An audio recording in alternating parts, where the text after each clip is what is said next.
প্রবেশ না করতে পারে। নিরপেক্ষ একটি চুয়াডাঙ্গা চাই, যেখানে কোনো দুর্নীতি থাকবে না, তার কাছে যেন যে কেউ আবদার করতে না পারে যে এমপি সাহেব আমি তো আপনার লোক, আমার এই জিনিসটা চাই। ভোটারদের এই প্রত্যাশাগুলোই হবে প্রার্থীদের বড় চ্যালেঞ্জ। নির্বাচন যেমন হবে নতুন বাস্তবতায়, নির্বাচিতদেরও থাকতে হবে নতুন লক্ষ্য। জনগণের প্রতিনিধি যারা হবেন, যে প্রতিশ্রুতি দেবেন, নির্বাচন শেষে তারা দায়িত্ব পাওয়ার পরে ওই সংসদে বসে কথা বলার পরে প্রান্তিক পর্যায়ে এসে মানুষের যে প্রতিশ্রুতি দেওয়া হয়েছিল সেই প্রতিশ্রুতি পূরণ করবেন এবং দেশকে এগিয়ে নিয়ে যাবেন। তাহলেই আমরা গণতন্ত্র বাংলাদেশের মুক্তি পাবে। চুয়াডাঙ্গার 2টি আসনে লড়তে চান 11 প্রার্থী। শুধু কথার ফুলঝুরি নয়, উন্নয়নের বাস্তব প্রতিফলন দেখতে চান সীমান্ত এলাকার মানুষ। জিসান আহমেদ, যমুনা নিউজ, চুয়াডাঙ্গা। সিলেটে শাহজালাল বিজ্ঞান ও প্রযুক্তি বিশ্ববিদ্যালয়ে কেন্দ্রীয় ছাত্র সংসদ শাকসু নির্বাচনের দাবিতে আন্দোলন অব্যাহত রেখেছেন শিক্ষার্থীরা। দুপুরে প্রশাসনিক ভবনের সামনে অবস্থান নিয়ে বিক্ষোভ শুরু করেন তারা। আন্দোলনকারীরা বলছেন যত দ্রুত সম্ভব আইনি জটিলতা কাটিয়ে নির্বাচন আয়োজন করতে হবে। এদিকে উচ্চ আদালতে নির্বাচন স্থগিতের আদেশের বিরুদ্ধে চেম্বার আদালতে আজ আপিল করার কথা জানিয়েছে বিশ্ববিদ্যালয় প্রশাসন। দীর্ঘ 28 বছর পর আজ শাহজালাল বিজ্ঞান ও প্রযুক্তি বিশ্ববিদ্যালয় কেন্দ্রীয় ছাত্র সংসদ নির্বাচনের ভোট গ্রহণ শুরু হওয়ার কথা ছিল, তবে 2জন প্রার্থী এবং 1জন শিক্ষার্থীর করা রিটের প্রেক্ষিতে সোমবার হাইকোর্ট রুল সহ নির্বাচন 4 সপ্তাহের জন্য স্থগিতের আদেশ দেন। এরপরেই বিক্ষোভ শুরু করেন শিক্ষার্থীরা। তালা ঝুলিয়ে দেওয়া হয় প্রশাসনিক ভবনে। 12.5 ঘন্টা অবরুদ্ধ ছিলেন উপাচার্য সহ উপাচার্য, কোষাধ্যক্ষ সহ বেশ কয়েকজন কর্মকর্তা কর্মচারী। শাহজালাল বিজ্ঞান ও প্রযুক্তি বিশ্ববিদ্যালয়ের সহকর্মী নাবিল হোসেন অপেক্ষা করছেন। নাবিল, ক্যাম্পাসের সার্বিক পরিস্থিতি কেমন দেখছেন? আন্দোলনরত শিক্ষার্থীরা কি বলছেন একটু বিস্তারিত করে জানাবেন।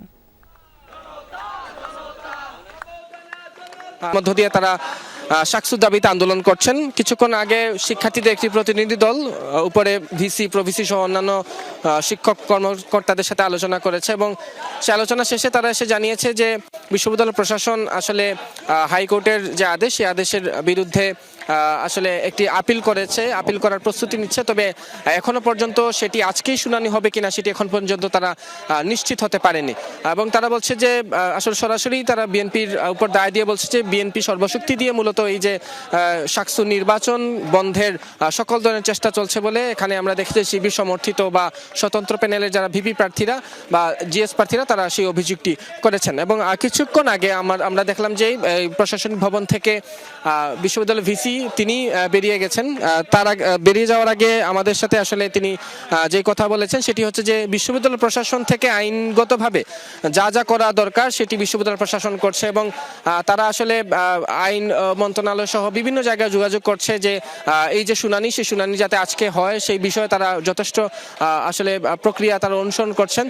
তবে সেটি আজকেই হবে কিনা বা মানে সেটির সুরাহা কখন হবে সেটি এখন পর্যন্ত তারা নিশ্চিত করে বলতে পারছেন না। অর্থাৎ অনেকটা অনিশ্চয়তার মধ্যেই আসলে আমরা সবকিছু দেখতে পাচ্ছি এবং সাধারণ শিক্ষার্থী বা যারা নির্বাচনের জন্য প্রস্তুতি নিয়েছেন তাদের মধ্যে আসলে সেই অনিশ্চয়তাটাকেও দেখেছি। কখন নির্বাচন হবে, আজকে আসলে শুনানি হবে কিনা, আজকে শুনানি হলে নির্বাচনের পরবর্তী পদক্ষেপ কি হবে, সবগুলো নিয়ে একটা অনিশ্চয়তা দেখা দিয়েছে। তবে নির্বাচন কমিশন যেটি জানিয়েছে যে যখনই আসলে আইনি জটিলতা কাটিয়ে উঠবে এরপর দিন তারা নির্বাচন দিতে প্রস্তুত রয়েছেন। সেসব কারণে নির্বাচন অনুষ্ঠিত করার জন্য যে ধরনের আসলে কার্যক্রম প্রয়োজন সবগুলোই ইতিমধ্যে প্রস্তুতি তাদের সম্পন্ন রয়েছে। ফলে এখন শুধুমাত্র আটকে আছে আইনি জটিলতা এবং শিক্ষার্থীরা বলছেন যে এই শাকসু বিভিন্ন দফায় আসলে তারিখ পরিবর্তন হয়েছে। আন্দোলনের মধ্য দিয়ে 20 জানুয়ারি অর্থাৎ আজকে ভোট গ্রহণের তারিখ শিক্ষার্থীরা আদায় করে নিয়েছিলেন এবং একইভাবে তারা বলছেন মাঠের আন্দোলন পাশাপাশি আইনি লড়াই দুইটির মধ্য দিয়ে তারা শাকসু নির্বাচন যে অতি সত্বর যাতে হয় আইনি জটিলতা কাটিয়ে উঠতে পারে সে কথাই তারা বলছেন। ধন্যবাদ বিস্তারিত জানানোর জন্য নাবিল। এর সাথে আমরা বিরতিতে যাচ্ছি আবারও, তবে ফিরে এসে থাকছে। অযৌক্তিক চাপ দিয়ে ভারতে খেলানো যাবে না বললেন ক্রীড়া উপদেষ্টা। বাংলাদেশের জায়গায় বিশ্বকাপে স্কটল্যান্ডে খেলার খবর সত্য নয় জানালো বিবিসি।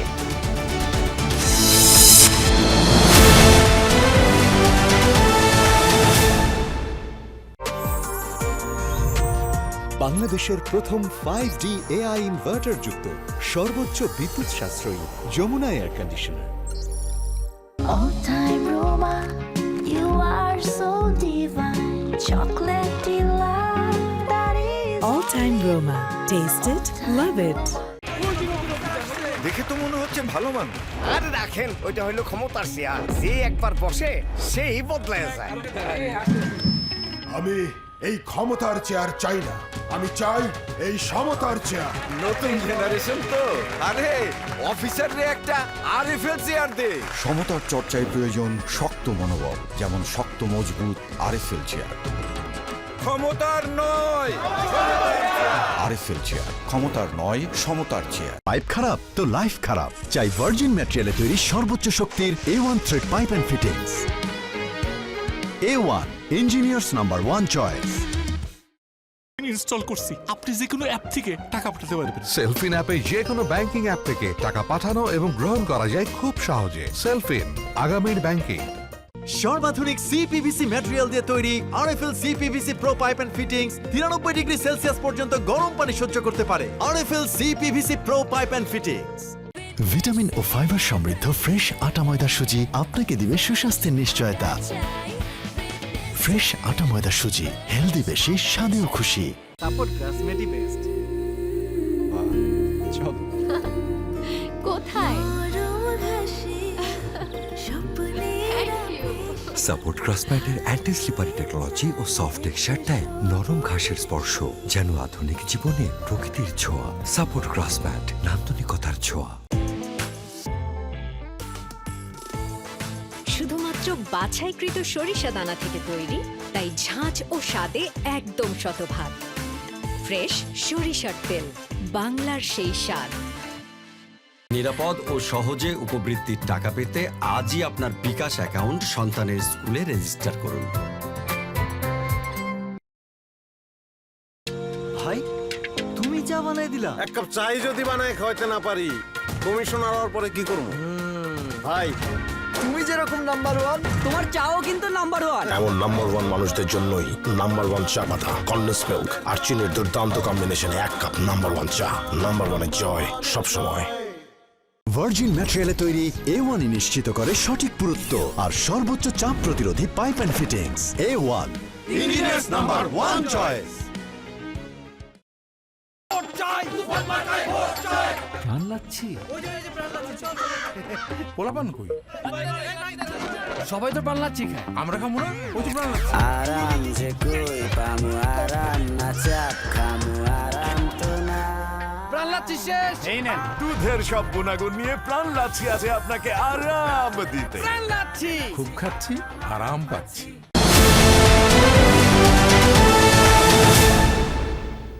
আবারও আমন্ত্রণ, দুপুরের বাংলাদেশ দেখছেন। এখন থেকে স্পাইসি ক্রিসপি পটাটা, প্রাণ পটাটা একটি স্বনির্ভর বিস্কুট। অযৌক্তিক চাপ দিয়ে বাংলাদেশকে ভারতে খেলতে বাধ্য করা যাবে না বলে মন্তব্য করেছেন যুব ক্রীড়া উপদেষ্টা ডক্টর আসিফ নজরুল। দুপুরে সচিবালয়ে সাংবাদিকদের দাবি করেন, বাংলাদেশ না গেলে স্কটল্যান্ডকে নেওয়া হবে আনুষ্ঠানিকভাবে, এমন কিছুই তিনি শোনেননি। বলেন, অতীতে ভারত পাকিস্তানে খেলতে যাবে না বলেছে, সে কারণে আইসিসি ভেন্যু পরিবর্তন করেছে। বাংলাদেশ যৌক্তিক কারণে ভেন্যু চেঞ্জের কথা বলেছে। আমরা অত্যন্ত লজিক্যাল কারণে ভেন্যু চেঞ্জের কথা বলেছি। আমরা আমাদেরকে অযৌক্তিক প্রেসার প্রয়োগ করে, অযৌক্তিক চাপ সৃষ্টি করে আমাদেরকে খেলাতে বাধ্য করা যাবে না। ক্রিকেট স্কটল্যান্ড জানিয়েছে 2026 টি-20 বিশ্বকাপে বাংলাদেশের স্থলাভিষিক্ত হওয়ার বিষয়ে আইসিসির সাথে কোনো আলোচনা হয়নি, এমন সংবাদ প্রকাশ করেছে বিবিসি। ভারতীয় একাধিক গণমাধ্যম গত 2 দিন থেকে রিপোর্ট করছে, বাংলাদেশ ভারতে খেলতে না গেলে বিশ্বকাপে টাইগারদের বিকল্প হিসেবে স্কটল্যান্ডকে প্রস্তুত রেখেছে আইসিসি। তবে বিবিসি স্পোর্টকে ক্রিকেট স্কটল্যান্ড নিশ্চিত করেছে, আইসিসির সাথে বিশ্বকাপে অংশগ্রহণ ইস্যুতে কোনো যোগাযোগ হয়নি। টি-20 বিশ্বকাপে বাংলাদেশের জায়গা নেবার বিষয়টিও সত্য নয়, ওই প্রতিবেদনে বলা হয়েছে। সাম্প্রতিক সময়ে ক্যাম্প শুরু করেছে স্কটল্যান্ড, তবে দেশটি বলছে এই প্রস্তুতি নামিবিয়া ও ওমানের বিপক্ষে ত্রিদেশীয় ওয়ানডে সিরিজের জন্য।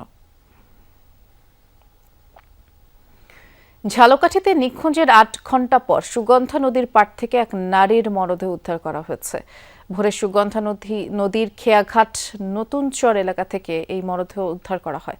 স্থানীয়রা জানায়, সোমবার রাত থেকে সভায় 11টি সিদ্ধান্ত অনুমোদিত হয়েছে। বলে, নির্বাচন নিয়ে কোনো অনিশ্চয়তা নেই, যথাসময়ে ভোট হবে, রেকর্ড সংখ্যক ভোটার উপস্থিতির আশাও করেন তিনি।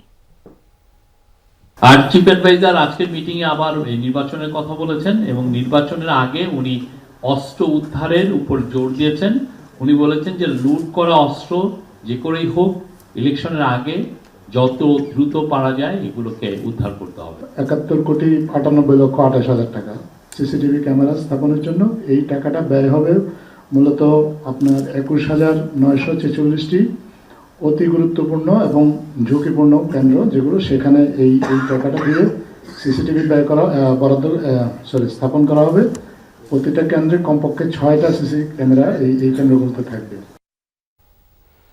জোট শরিকদের ছেড়ে দেয়া বেশ কয়েকটি আসনে বিএনপির বিদ্রোহী প্রার্থী থাকায় জটিলতা কাটেনি। প্রত্যাহারের খবরে অপেক্ষায় জোট মনোনীতরা। এছাড়া প্রার্থিতা বাতিল হওয়ায় কয়েকটি আসনে প্রার্থী বিএনপি জোটের। বিকল্প প্রার্থী সহ 331 জন মনোনয়নপত্র দাখিল করেছিল বিএনপি এবং ইসি শুনানিতে দলটির 4 জন প্রার্থী আবার বাদ পড়েন। এরা হলেন কুমিল্লা 10 আসনে দ্বৈত নাগরিকত্বের দায়ে আব্দুল গফুর মিয়া, চট্টগ্রাম 2 আসনে ঋণ খেলাপির দায়ে সরওয়ার আলমগীর, কুমিল্লা 4 আসনে মঞ্জুরুল আহসান মুন্সি, যশোর 4 আসনে টিএস আইয়ুব এবং কুমিল্লা 10 আসনে মোবাশ্বের আলম ভূঁইয়া। কুমিল্লা 4 ও চট্টগ্রাম 2 আসনে বিএনপি ও তার জোটের বিকল্প প্রার্থী না থাকায় আপাতত এই আসন দুটি প্রার্থী শূন্য। প্রার্থিতা পেতে হাইকোর্টে রিট করেছেন এই 2 আসনের প্রার্থী মঞ্জুরুল আহসান মুন্সি এবং সরওয়ার আলমগীর। কুমিল্লা 2 আসনের সীমানা পরিবর্তনের পর নির্বাচন কমিশনের গ্যাজেট অবৈধ ঘোষণা করে হাইকোর্টের দেয়া আদেশ স্থগিত করেছেন আপিল বিভাগ। এর ফলে ইসির পুনর্নির্ধারণ করা সীমানা অনুযায়ী কুমিল্লা 2 আসনে নির্বাচন অনুষ্ঠিত হবে হোমনা ও তিতাস মিলে এবং কুমিল্লা 1 আসনে নির্বাচন হবে দাউদকান্দি ও মেঘনা উপজেলা নিয়ে। আজ হাইকোর্টের আদেশের বিরুদ্ধে লিফট টু আপিল মঞ্জুর করে প্রধান বিচারপতি নেতৃত্বাধীন আপিল বিভাগ এই আদেশ দেন। আদালতে রিটের পক্ষে শুনানি করেন জ্যেষ্ঠ আইনজীবী ব্যারিস্টার এহসান আব্দুল্লাহ সিদ্দিকী, ব্যারিস্টার সাইফুল ইসলাম উজ্জ্বল। ইসির পক্ষে ছিলেন ভারপ্রাপ্ত অ্যাটর্নি জেনারেল শাদুর রৌফ। এর আগে গত 8 জানুয়ারি কুমিল্লা 2 আসনের সীমানা পরিবর্তন সংক্রান্ত নির্বাচন কমিশনের গ্যাজেটটি অবৈধ ঘোষণা করেছিলেন হাইকোর্ট। একই সাথে আসনটির সীমানা আগের অবস্থায় ফিরিয়ে দিয়ে 24 ঘণ্টার মধ্যে নতুন গ্যাজেট প্রকাশের নির্দেশ দিয়েছিলেন আদালত। বিচারপতি মোহাম্মদ মুজিবুর রহমান মিয়ার নেতৃত্বাধীন হাইকোর্ট বেঞ্চ ওই রায় ঘোষণা করেছিলেন। পরবর্তীতে এই রায়ের বিরুদ্ধে আপিল বিভাগে আবেদন করা হয়।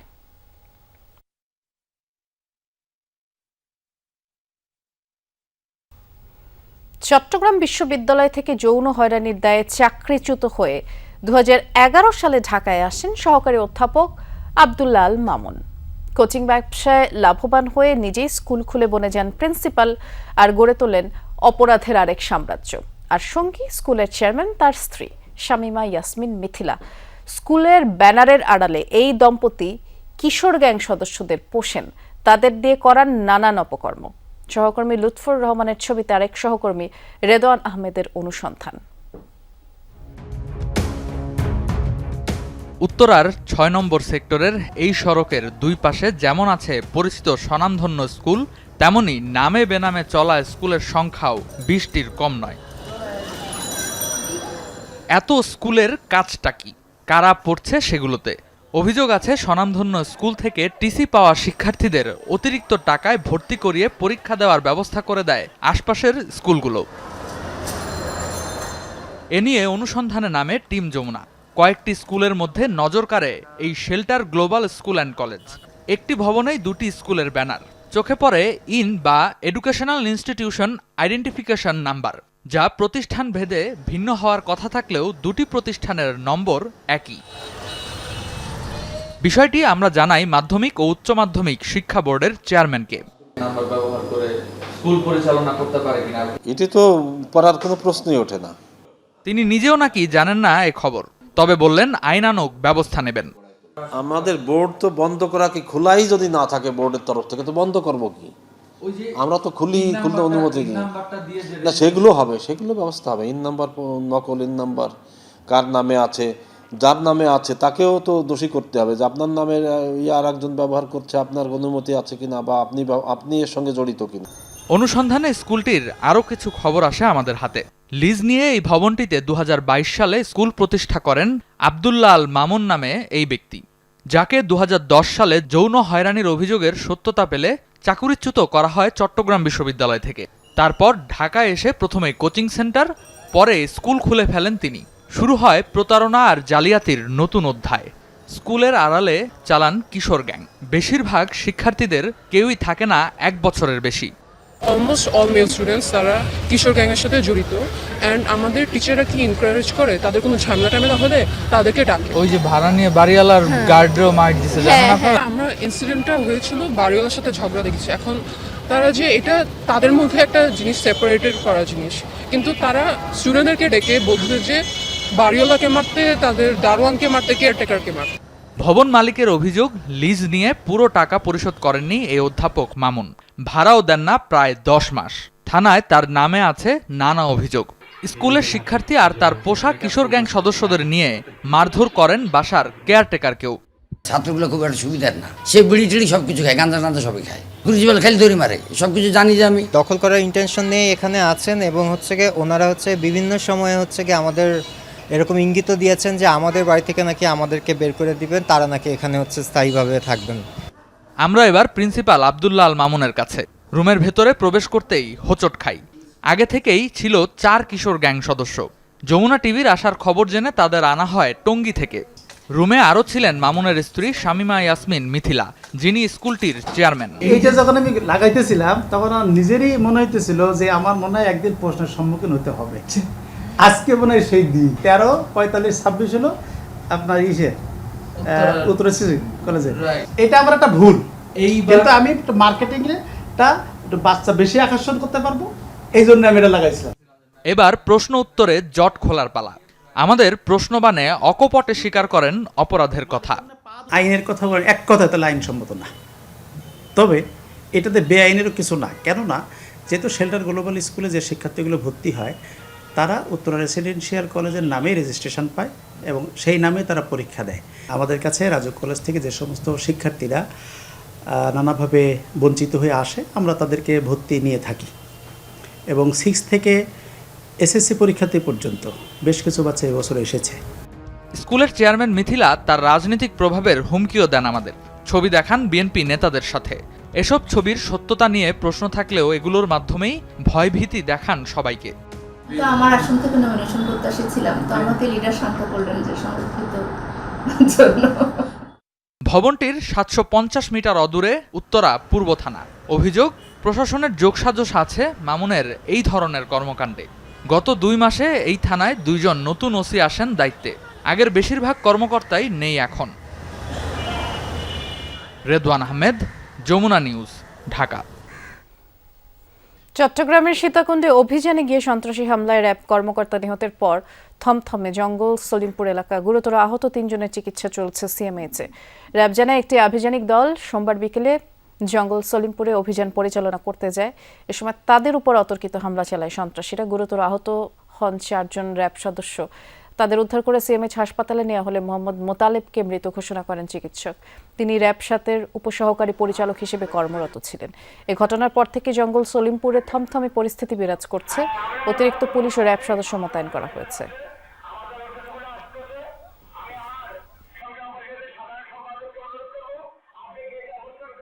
আমরা নিরাপত্তা চাইতে যেত, এখানে মাদক ব্যবসা থাকতে পারবে না, সন্ত্রাস থাকতে পারবে না, চাঁদাবাজি থাকতে পারবে না। আমরা শোনার পরে এবং মোবাইলে দেখি, টিভিতে দেখি, খবরে দেখি 2টা মানুষ যে অসুস্থ মেডিকেলে। তো এখন ঘটনা হয়েছে যে আমরা চলাচল করতে রোড থেকে, তাই আমাদের শরীর কাঁপতেছে। সবাই নিরাপত্তা চাই, আমাদের ছেলে মেয়ে বউ পোলাপান নিয়ে আমরা কর্ম করে এখন আমরা চাই না গোলাগুলি মারামারি দরাদরি হোক। এটা কখনোই আমরা মানতে পারতেছি না এবং এটার জন্য আমাদের কর্তৃপক্ষ যথাযথ ব্যবস্থা আল্লাহ চেয়ে আমরা নিব। চাংখারপুলে আনাস সহ 6 জনকে হত্যা মামলার রায় প্রস্তুত না হওয়ায় আজ ঘোষণা হচ্ছে না। 26 জানুয়ারি রায়ের পরবর্তী দিন ধার্য করেছে আন্তর্জাতিক অপরাধ ট্রাইব্যুনাল। 2024-এর 5 আগস্ট রাজধানী চাংখারপুলে পুলিশের গুলিতে শহীদ হন শিক্ষার্থী শাহরিয়ার খান আনাস সহ 6 জন। এ মামলায় 5 মাসের বিচার প্রক্রিয়া শেষে পুলিশের সাবেক 8 শীর্ষ কর্মকর্তার বিরুদ্ধে আজ রায় দেওয়ার কথা ছিল। এটি পুলিশ বাহিনীর কারো বিরুদ্ধে জুলাই হত্যাকাণ্ডের এই প্রথম মামলার রায়। মামলায় পলাতক প্রধান 4 আসামি হলেন ডিএমপির সাবেক কমিশনার হাবিবুর রহমান, সাবেক যুগ্ম কমিশনার সুদীপ কুমার চক্রবর্তী, রমনার সাবেক এডিসি শাহ আলম, মোহাম্মদ আক্তারুল ও মোহাম্মদ ইমরুল। গত বছরের 14 জুলাই মামলার বিচার শুরু হয়। 11 আগস্ট থেকে সাক্ষ্য গ্রহণ শুরু হয়। হত্যাকাণ্ডের তথ্য, ভিডিও ফুটেজ, ফোনালাপ সহ নানা তথ্য উপস্থাপন করা হয় জবানবন্দিতে। এ নিয়ে চিফ প্রসিকিউটর তাজুল ইসলাম বলেন, ভিডিও ফুটেজ, অডিও ক্লিপের মাধ্যমে অপরাধীদের অপরাধ প্রমাণ করতে সক্ষম হয়েছে ট্রাইব্যুনাল। এ সময় সর্বোচ্চ শাস্তির প্রত্যাশা করেন তারা। বলেন, যারা ক্ষমতায় টিকে থাকতে নির্বিচারে গুলি চালিয়ে হত্যাকাণ্ড চালায় তারা যাতে কোনোভাবে পার না পেয়ে যায়, এই রায় ঘোষণার মধ্য দিয়ে এটি দৃষ্টান্ত হবে। এদিকে জুলাই অভ্যুত্থানে রামপুরায় 28 জনকে হত্যার মামলায় কর্নেল রেদওয়ান সহ আসামিদের বিচার চলছে আন্তর্জাতিক অপরাধ ট্রাইব্যুনালে।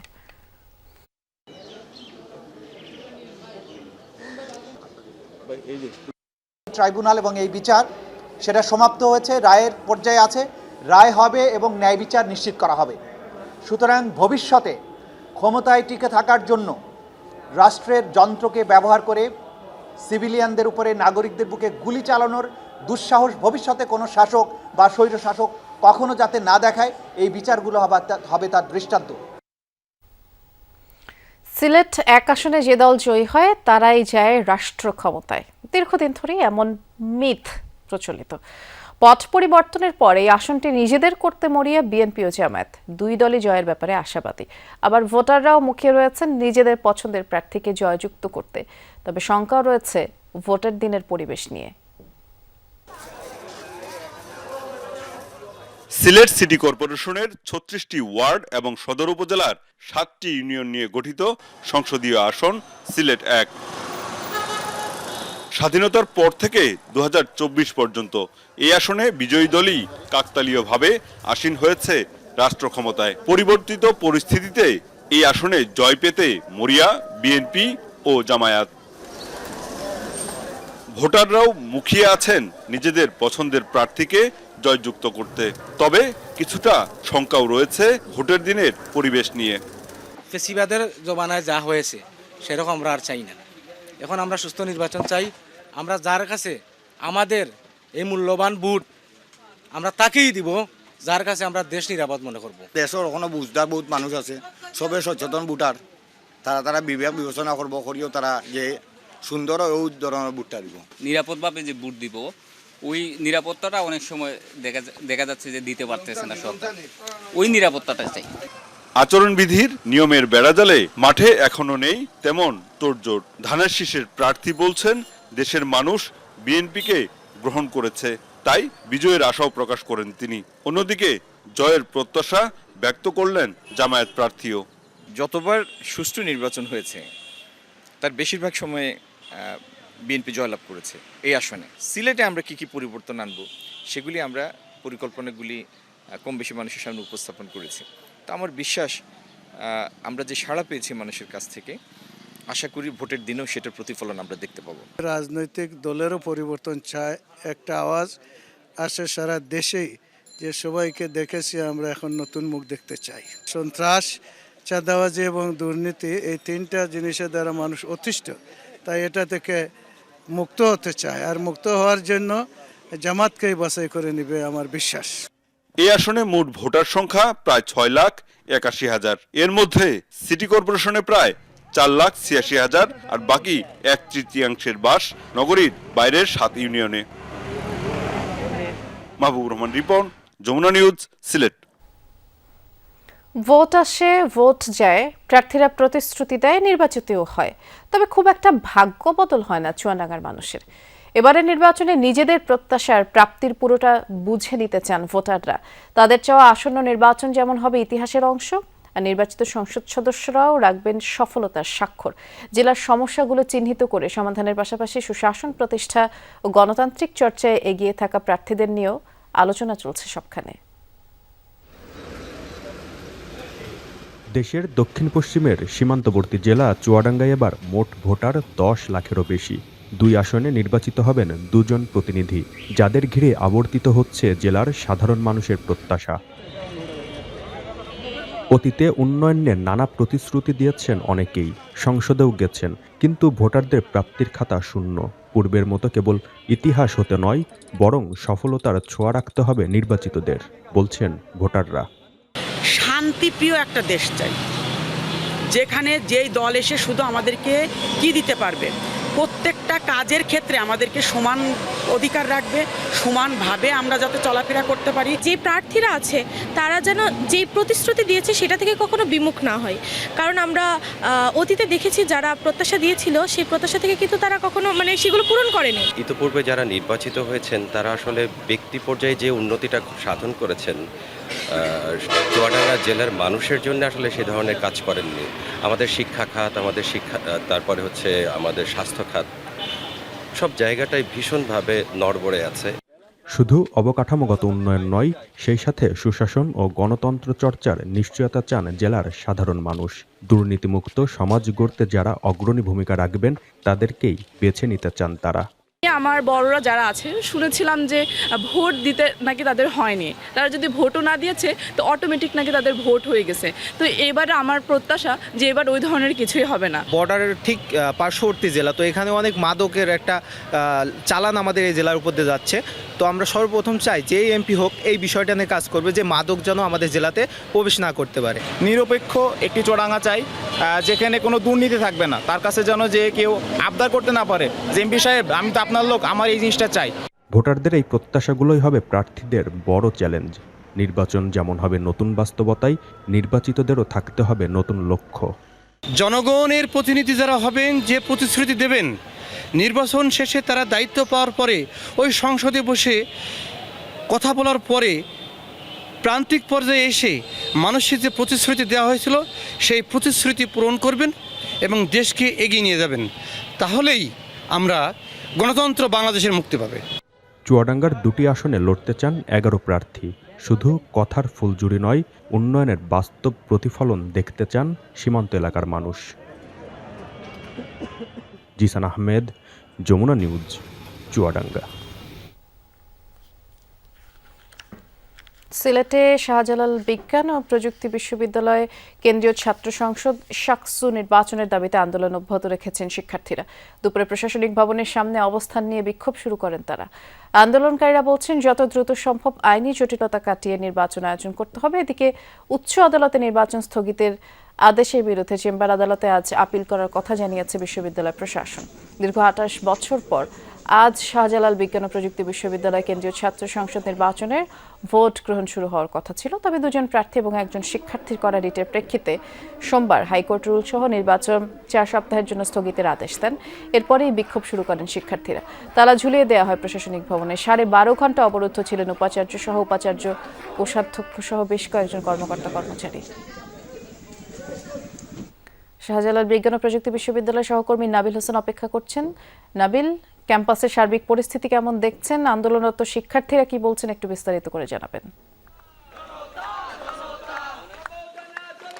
দেখুন, কিছুক্ষণ আমরা দুপুর 12টা থেকে যেটা দেখছি যে প্রশাসনিক ভবনের নিচে শিক্ষার্থীরা স্লোগান দিচ্ছেন, অবস্থান কর্মসূচির মধ্য দিয়ে তারা শাকসুর দাবিতে আন্দোলন করছেন। কিছুক্ষণ আগে শিক্ষার্থীদের একটি প্রতিনিধি দল উপরে ভিসি, প্রভিসি সহ অন্যান্য শিক্ষক কর্মকর্তাদের সাথে আলোচনা করেছে এবং সে আলোচনা শেষে তারা এসে জানিয়েছে যে বিশ্ববিদ্যালয় প্রশাসন আসলে হাইকোর্টের যে আদেশ, সেই আদেশের বিরুদ্ধে আসলে একটি আপিল করেছে, আপিল করার প্রস্তুতি নিচ্ছে। তবে এখনো পর্যন্ত সেটি আজকেই শুনানি হবে কিনা সেটি এখন পর্যন্ত তারা নিশ্চিত হতে পারেনি এবং তারা বলছে যে আসলে সরাসরি তারা বিএনপির উপর দায় দিয়ে বলছে যে বিএনপি সর্বশক্তি দিয়ে মূলত এই যে শাকসু নির্বাচন বন্ধের সকল ধরনের চেষ্টা চলছে বলে এখানে আমরা দেখেছি শিবির সমর্থিত বা স্বতন্ত্র প্যানেলের যারা ভিপি প্রার্থীরা বা জিএস প্রার্থীরা তারা সেই অভিযোগটি করেছেন। এবং কিছুক্ষণ আগে আমরা দেখলাম যে প্রশাসনিক ভবন থেকে বিশ্ববিদ্যালয় ভিসি তিনি বেরিয়ে গেছেন।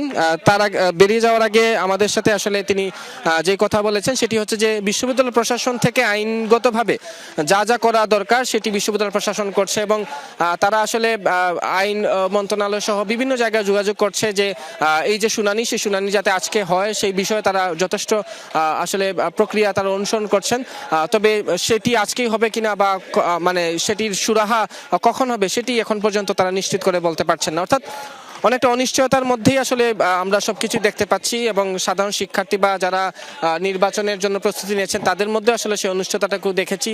কখন নির্বাচন হবে, আজকে আসলে শুনানি হবে কিনা, আজকে শুনানি হলে নির্বাচনের পরবর্তী পদক্ষেপ কি হবে, সবগুলো নিয়ে একটা অনিশ্চয়তা দেখা দিয়েছে। তবে নির্বাচন কমিশন যেটি জানিয়েছে যে যখনই আসলে আইনি জটিলতা কাটিয়ে উঠবে এরপর দিন তারা নির্বাচন দিতে প্রস্তুত রয়েছেন।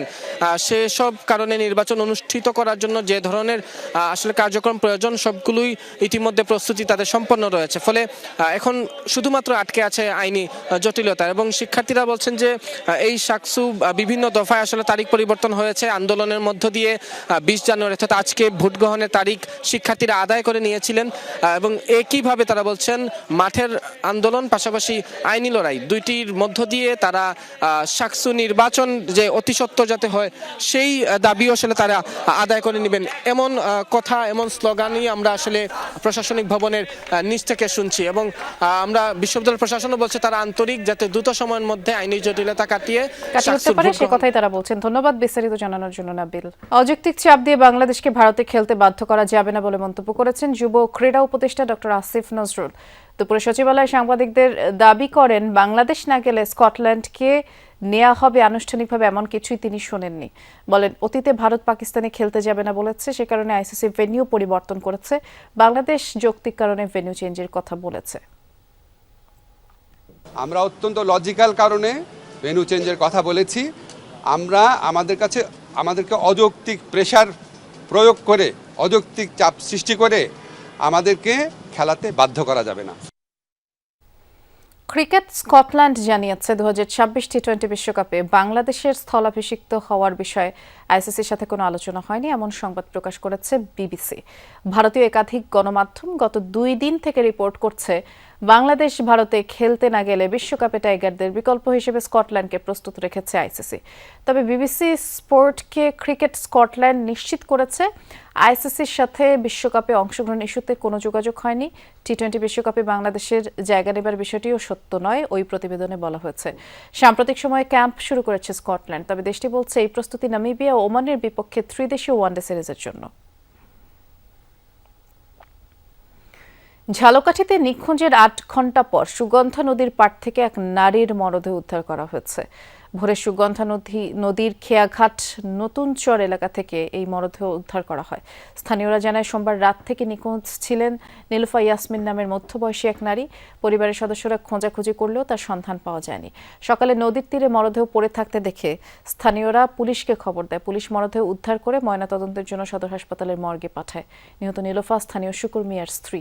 পরিবারের দাবি ছিনতাইয়ের পর তাকে হত্যা করা হয়েছে। নারীর সাথে থাকা স্বর্ণালংকারেরও কোনো সন্ধান মেলেনি।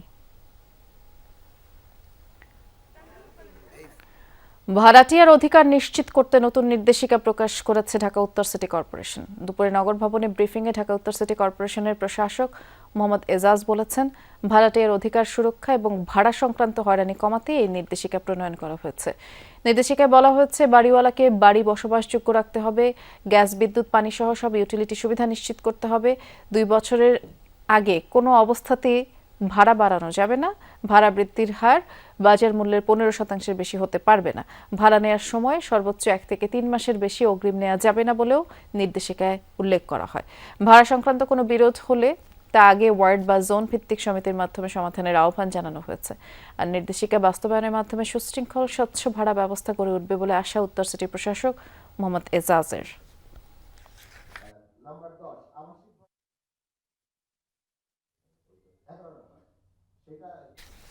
জাতিসংঘের শান্তিরক্ষা মিশনে যাচ্ছেন বিমান বাহিনীর 62 জন সদস্য।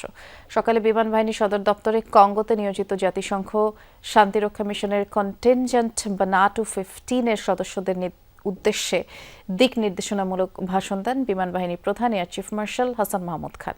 তিনি জাতিসংঘ শান্তিরক্ষা মিশনের শৃঙ্খলা, সততা, পেশাদারিত্বের সাথে দায়িত্ব পালনের মাধ্যমে বাংলাদেশ বিমান বাহিনী এবং দেশের সুনাম অক্ষুণ্ণ রাখার আহ্বান জানান। এই ব্রিফিং শেষে মিশনের সাফল্য কামনায় বিশেষ মোনাজাতে অংশগ্রহণ করেন বিমান বাহিনী প্রধান। অনুষ্ঠানে বিমান বাহিনীর ঊর্ধ্বতন কর্মকর্তা, স্টাফ অফিসারও উপস্থিত ছিলেন। বাংলাদেশ বিমান বাহিনীর এভিয়েশন ট্রান্সপোর্ট ইউনিট বা NATO এর নতুন কন্টিনজেন্ট শিগগিরই ডেমোক্রেটিক রিপাবলিক কঙ্গোতে জাতিসংঘ শান্তিরক্ষা মিশনে যোগ দেবে। আগামী 25 জানুয়ারি এবং 2 ফেব্রুয়ারি 2 ধাপে কন্টিনজেন্ট সদস্যরা কঙ্গোর উদ্দেশ্যে ঢাকা ত্যাগ করবেন।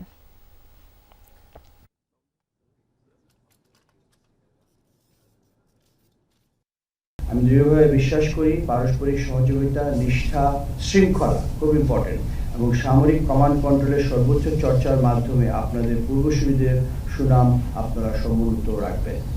মনে রাখবেন আপনারা একটি এয়ার কন্টিনজেন্টের সদস্য, অতএব উড্ডয়ন নিরাপত্তা খুব ইম্পর্টেন্ট। অপারেশনাল ডিসিপ্লিন এবং টেকনিক্যাল কমপ্লায়েন্স বিষয়ে কোনো শৈথিল্য গ্রহণযোগ্য নয়। যুদ্ধবিরতি উপেক্ষা করেই আবারও সংঘর্ষে জড়িয়েছে সিরিয়ার সেনাবাহিনী ও কুর্দি যোদ্ধারা। দেশটির উত্তর পূর্বাঞ্চলের বিভিন্ন স্থানে পাল্টাপাল্টি হামলার খবর পাওয়া গেছে। সুযোগ পেয়ে একাধিক কারাগার থেকে পালিয়েছে জঙ্গি গোষ্ঠী আইএসের সদস্যরা, যার জেরে বেশ কয়েকটি শহরেই কারফিউ জারি করেছে সিরিয়া সরকার। এদিকে কারাগার সহ অঞ্চলটির শহরগুলোর পূর্ণ নিয়ন্ত্রণ নিয়েছে সেনাবাহিনী। কারাগার ছেড়ে পালাচ্ছে একের পর এক বন্দী। জঙ্গি গোষ্ঠী আইএসের সাথে সম্পৃক্ততার অভিযোগে তাদের আটক করে রাখা হয়েছিল এখানে। সেনাবাহিনীর সাথে সংঘাতে যখন ব্যস্ত কুর্দি যোদ্ধারা, তখন সুযোগ পেয়ে এভাবে জেল থেকে পালায় কয়েদিরা। এই ঘটনা সিরিয়ার উত্তর পূর্বাঞ্চলীয় রাকা শহরের। কয়েদি পালানোর ঘটনায় একে অপরকে দোষারোপ করছে কুর্দি সশস্ত্র গোষ্ঠী এসডিএফ ও সেনাবাহিনী। এসডিএফ এর অভিযোগ, সরকারি বাহিনীর হামলার কারণে কারাগারের নিয়ন্ত্রণ হারিয়েছে তারা। বিপরীতে সেনাবাহিনীর দাবি, আগেই কয়েদিদের পালানোর সুযোগ করে দিয়েছে এসডিএফ। সন্তানদের এই অন্ধকার থেকে বের করে আনার জন্যই আমরা এখানে দাঁড়িয়ে আছি। 4-5 মাস হয়ে গেছে তাদের সাথে একবারও দেখা করার সুযোগ পাইনি। আশা করি আজ তাদের পাবো। অপেক্ষা করছি, নিশ্চয়ই আল্লাহর সহায়তায় বন্দীরা বের হবে। আল্লাহ তাদের রক্ষা করুক। নিপীড়কদের কাছে রাষ্ট্র বিজয় অর্জন করবেই। যুদ্ধবিরতি কার্যকর হতে না হতেই সোমবার আবারও সংঘর্ষে জড়ায় সেনাবাহিনী ও এসডিএফ, যাতে বেশ কয়েকজন সেনা সদস্যের মৃত্যু হয়। এছাড়াও আলেপ্পোর বীর আল আমা নামক অঞ্চলেও দুই বাহিনীর সংঘর্ষ হয়। এমন অবস্থায় সরকার ও বিদ্রোহী গোষ্ঠীর মধ্যে সম্পন্ন চুক্তি বাস্তবায়নের তাগিদ প্রতিবেশীদের। কুর্দি নেতৃত্বাধীন এসডিএফ এবং দামেস্কের মধ্যে সম্পন্ন চুক্তির দ্রুত বাস্তবায়ন করতে হবে। আমরা সিরিয়ার আঞ্চলিক অখণ্ডতায় বিশ্বাস করি। এই অঞ্চলে সন্ত্রাসবাদের যুগ সম্পূর্ণরূপে শেষ। রোববার যুদ্ধবিরতি চুক্তিতে সই করে সিরীয় সরকার এবং বিদ্রোহী গোষ্ঠী এসডিএফ। শর্ত অনুযায়ী সিরিয়ার উত্তর পূর্বাঞ্চল থেকে সরে যাওয়ার কথা ছিল এসডিএফ যোদ্ধাদের। তেল সহ বিভিন্ন খনিজ পরিশোধন কেন্দ্রগুলোর নিয়ন্ত্রণ পাবে সরকার। অনিক রহমান, যমুনা নিউজ।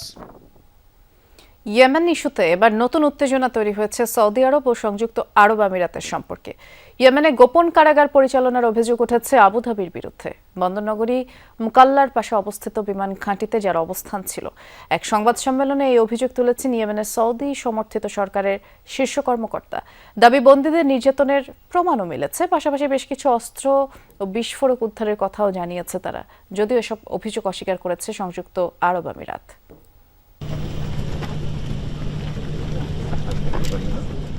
ইয়েমেনের দক্ষিণাঞ্চলের বন্দরনগরী মুকুল্লার আল রায়ান বিমান ঘাঁটি। এতদিন বিচ্ছিন্নতাবাদী গোষ্ঠী এসটিসির নিয়ন্ত্রণে ছিল এটি। ঘাঁটিটির নিয়ন্ত্রণ পুনরুদ্ধারের পর সেখানে বিভিন্ন আন্তর্জাতিক গণমাধ্যমের সাংবাদিকদের পরিদর্শনে নিয়ে গেছে ইয়েমেনের সৌদি আরব সমর্থিত আন্তর্জাতিক স্বীকৃত সরকার। আল রায়ান ঘাঁটি থেকে বিপুল বিস্ফোরক অস্ত্রশস্ত্র জব্দের দাবি করেছে ইয়েমেন সরকার, যা উপস্থাপন করা হয় সাংবাদিকদের সামনে। পরে সংবাদ সম্মেলনে আল রায়ান ঘাঁটিতে গোপন কারাগার পরিচালনার অভিযোগ তুলেছে হারদামাউতের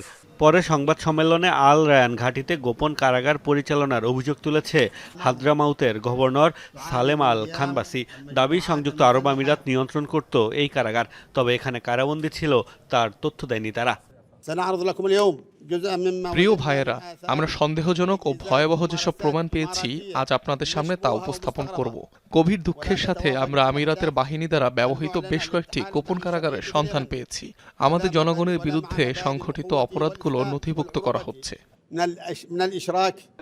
সংযুক্ত আরব আমিরাত ও এসটিসি প্রধান আল জুবাইদি সহ ইয়েমেনিদের নির্যাতনে জড়িতদের বিরুদ্ধে কঠোর পদক্ষেপ নেয়ার হুঁশিয়ারি দিয়েছে সৌদি সমর্থিত সরকার। অভিযোগ অস্বীকার করে এসডিএফ বলছে, মানবাধিকার ও ন্যায় বিচারের প্রতি শ্রদ্ধাশীল গোষ্ঠীটি। প্রমাণ ছাড়াই ভিত্তিহীন অভিযোগ তোলা হয়েছে বলে দাবি আবুধাবির।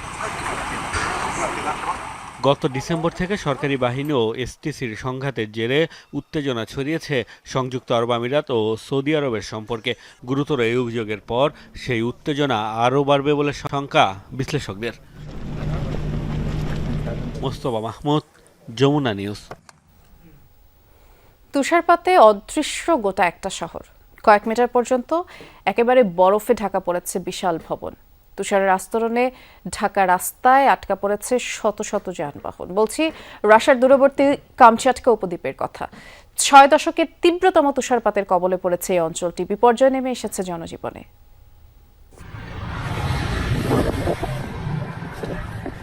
চারিদিকে শুধু বরফের পাহাড়। গত কয়েকদিনের রেকর্ড ভাঙা তুষারপাতে কামচাটকা পরিণত হয়েছে বিশাল এক সাদা মরুভূমিতে, যেন শ্বেত শুভ্র এক পাহাড়ি উপত্যকা। গত 60 বছরে এত বেশি তুষারপাত দেখেনি কামচাটকাবাসী। কয়েক মিটার উঁচু বরফের আস্তরে চাপা পড়েছে ভবন, রাস্তাঘাট, যানবাহন। কোথাও আবার ট্রাফিক সিগন্যালের উচ্চতাকেও ছাড়িয়ে গেছে বরফ। কয়েক মাস ধরেই তাপমাত্রা হিমাঙ্কের নিচে। জানুয়ারির শুরুতেই কিছু এলাকায় 2 মিটারের বেশি তুষারপাত হয়েছে। এর আগে ডিসেম্বরে জমেছিল 3.7 মিটার বরফ। তীব্র তুষারপাতে থমকে গেছে জনজীবন। নিজের বাড়িতে ঢুকতে কয়েক মিটার বরফ খুঁড়ে বানাতে হচ্ছে সুড়ঙ্গ। বেশ কিছুদিন ধরেই বন্ধ গণপরিবহন সেবা। নিজের গাড়ি ব্যবহার করতে হচ্ছে ব্যাপক পরিশ্রম। কয়েক মিটার বরফ খুঁড়ে গাড়ি বের করলেও নেই চলাচলের মতো রাস্তাও। বন্ধ স্কুল, কলেজও। এই দুর্যোগের মাঝেও বেশ আনন্দে মেতে উঠেছে কিছু বাসিন্দা। ভয় আর আনন্দের অদ্ভুত মিশেলে জানালা থেকে বরফের পাহাড়ে লাফিয়ে স্লাইডিং করছে অনেকেই। আটকে পড়া বিপদগ্রস্ত বাসিন্দাদের উদ্ধারে চলছে তৎপরতা। আবহাওয়া বিভাগ জানিয়েছে বিপদের শঙ্কাও। বাড়ির কার্নিশে জমে থাকা তুষারস্তূপ প্রাণঘাতী হয়ে উঠতে পারে বলে নাগরিকদের সতর্ক করেছে প্রশাসন। অস্মিতা বিশ্বাস, যমুনা নিউজ। চট্টগ্রামের সীতাকুণ্ডের জঙ্গল সলিমপুরে সন্ত্রাসী হামলায় নিহত র্যাব কর্মকর্তা মোহাম্মদ মোতালেবের নামাজে জানাজা অনুষ্ঠিত হচ্ছে। আমরা সরাসরি যাচ্ছি সেখানে।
আমরা দেখতে পাচ্ছি মোহাম্মদ মোতালেবের নামাজে জানাজার যে প্রস্তুতি সেটি সম্পন্ন হয়েছে। ইতোমধ্যেই সবাই এক কাতারে দাঁড়িয়েছেন। কিছুক্ষণের মধ্যেই জানাজা শুরু হবে।